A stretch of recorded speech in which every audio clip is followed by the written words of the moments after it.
So after my friends came round, I did manage to get the radio tray in.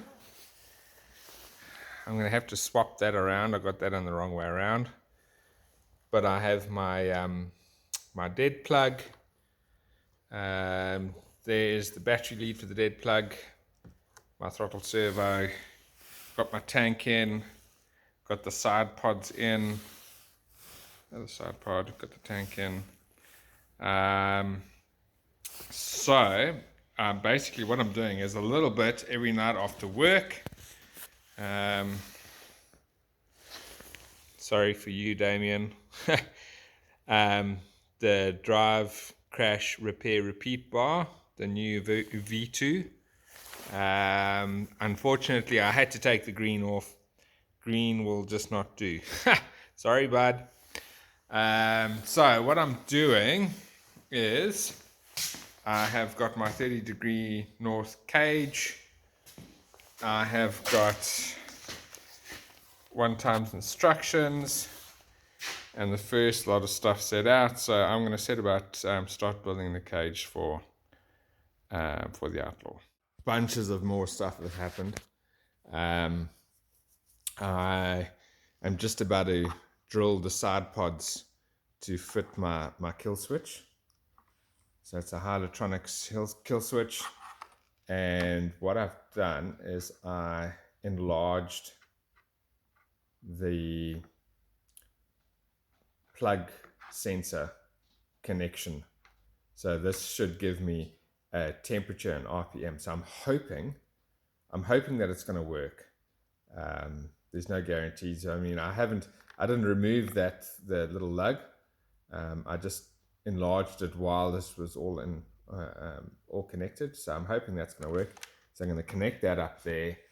I have got my steering servo and my steering link connected. I've got my Pt3 receiver all hooked up and everything is bound. So I've got it bound to my radio. I've just stuck the standoffs for the shocks on. So there are my standoffs. Mounted the front bumper. I've mounted the rear bumper. I've mounted the bonehead wheelie bar. I still have some little screws up there to do. And let's just kind of have a look here. So I've got my whole body all sorted and together. I've got my Claysmith cams, crazy woodpecker on the side. I'm hoping that stays on. Crossing thing. There weren't black shocks, the IRC black shocks available. And yeah, they need to come from IRC black. Mark can't make them black. So I got options. I could either spend more money and buy more shocks, black ones straight from IRC when they're available, or I could just put outerwear shock socks on there. I think I'm going to do that. It's a very cheap option. There's my 50 weight oil that I'm putting in, the spring perches, the shock ends. I've done all the shock ends on that. So there's the other shock end over there. So I've done all those. So we're making progress. I've got my High-Electronics on the side pod over there. And everything is hooked up. And we've got the third channel switch number 1 attached to the third channel on my Pt3. So there we've got it on off. Here's another step that's a little bit fiddly, but you have to do it. So that is the Kelly High-Electronics kill switch lead.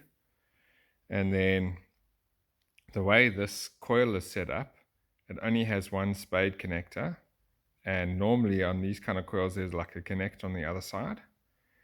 But this over here connects to an earth over there.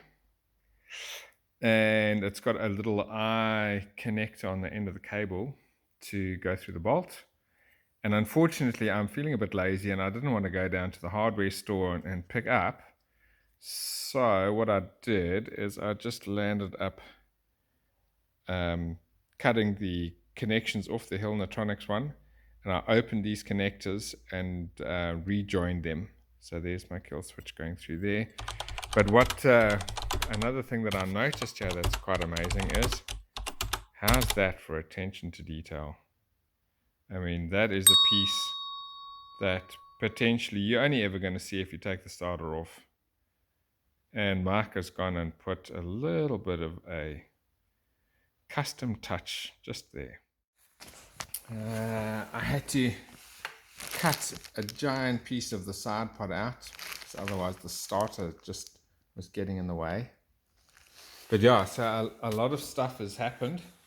And like I said before, I'm just doing little bits at night after work. Yeah, so let's do a little bit more and we chat again. Right, so I've been pretty busy. What have I done? I have got my entire servo tray set up. I've got my endpoints set for the carby. I've got the brake set. I've got my RCR brakes in there. I've put on my Blackbone gears. So this is a 2945 that I'm going to be running to start with. Let's have a look at that. So there it is there. Brake, accelerate, steering. Okay, so what I've got to do next, the pipe has to be mounted on this plate. So I'm going to use a little bit of a smaller rubber mount than the one that was you're going to use a smaller mount. The one that Mark sent me is really huge, and what I wanted to do is I wanted to sit a little bit closer. So I've kind of marked where I'm going to have it. So I'm going to have to whack a hole in there. And then I've also been modifying, hacking and slashing my cage to get everything to fit nicely. So let's have a look at that. Okay, so here's the side panel, and I've cut a hole for the stinger to come out.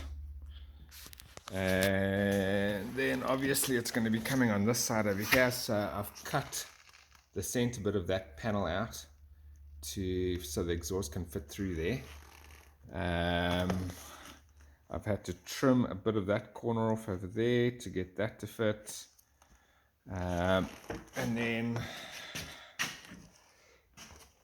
on this side over here, you can see I got a little bit happy there, and I cut a little bit too much. But that piece there was what came down to about there, and that actually mounted on the bottom, so you can see it over there. So that piece on this side was touching the easy pull start, so that got freaking hacked out. I shortened the bolts on the DCRR, drive, crash, repair, repeat. I cut those a little bit shorter so I can start getting that back on. So there you can see the pipe is now on, and you can see the rubber mount where it sits. So things left to do: mount up the pipe, extend the fuel lines to the carby, put in the breather, oil and fit the air filter, and put on the wheels. And then I must just set up the linkages, because I haven't finalized any of the linkages here, and it also appears that I must just set the steering, but those are all little bits that you do right at the end. So yeah, we're getting there. So stay tuned. In the next vid I will complete the build and we'll give it a start, and we'll get this beast running. Thanks all for watching, and we'll catch you later. Cheers.